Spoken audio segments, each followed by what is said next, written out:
আসসালামু আলাইকুম আমার প্রবাসী ও ভাই বোনেরা, আজকে আমি আপনাদের জন্য আজকে শেষ লাইভটা করব। আর কোনোদিন আপনাদের কাছে আমি লাইভে আসবো না।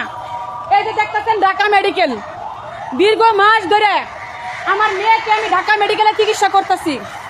আপনাদের আমি একটু দেখানোর চেষ্টা করতেছি। এই যে দেখেন এত বড় একটা ঢাকা মেডিকেল। ডাক্তার ইউনূস সরকার, আপনি চুর দুর্নীতি বন্ধ করেন।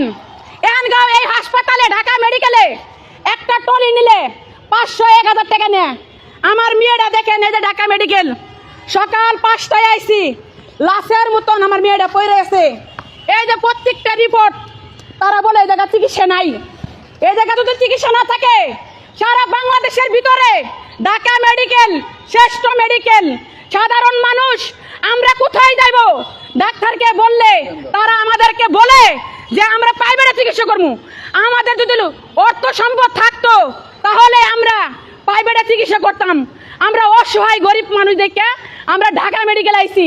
এই ঢাকা মেডিকেলে সব জায়গায় দুর্নীতি চলে। প্রত্যেকটা রুগী হয়রানি হয়ে যাচ্ছে, প্রত্যেকটা রুগী মারা যাইতেছে।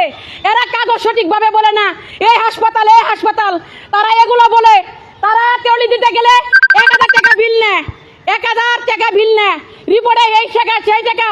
দেখেন আমার মেয়ে মারা যাচ্ছে। আমার মেয়ে মারা গেলে আমার কোনো দুঃখ নাই।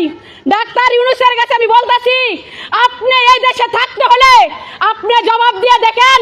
আপনি ঢাকা মেডিকেলে একটু খোঁজ দিয়ে দেখেন।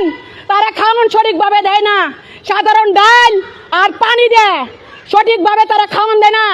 ডাক্তার ইউনূস, আপনি হাসপাতালে তদন্ত করে দেখেন, মানুষকে তারা সুস্থ চিকিৎসা দিচ্ছে না, মানুষকে সঠিকভাবে খাওয়ান দিচ্ছে না।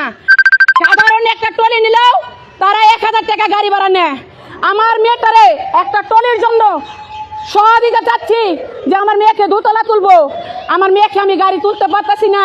ডাক্তার ইউনূসের কাছে বলি, আমাদের বাংলাদেশের প্রত্যেকটা নাগরিক আছে আমি বলতে চাই, আজকে আমি কষ্ট করতেছি। আমার মেয়ে বিনা চিকিৎসার কারণে আমার মেয়ে আজকে মারা যাইতেছে।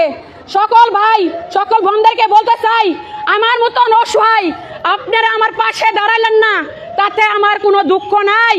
আপনারও মেয়ে থাকতে পারে, আপনারও ঘরে মা থাকতে পারে। দেখবেন একদিন আপনাদেরও মা বোনের এই ঢাকা মেডিকেলে আপনাদেরও হয়রানি করতে হবে। আমি দীর্ঘদিন এই মেডিকেলে দূর করে আমি হয়রানি হয়েছি। একটা টলি পাই নেই, এটা পাই নেই, তারা সুস্থভাবে তারা চিকিৎসা দেয় না। কত কষ্টে আমি আজকে আসি। আমি একটা প্রবাসে থেকে কোনো নিরাপত্তা নাই, বাংলাদেশেও আমার কোনো নিরাপত্তা নাই।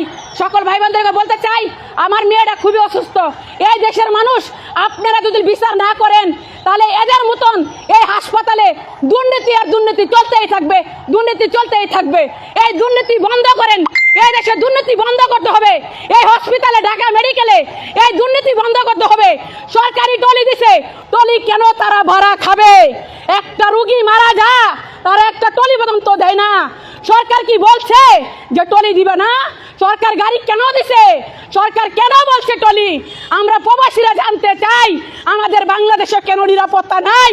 17 বছর প্রবাস করে বাংলাদেশে আমরা এমিটেস পাঠাই, তাহলে আজকে বিনা চিকিৎসে আমার মেয়ে মারা যাইতেছে।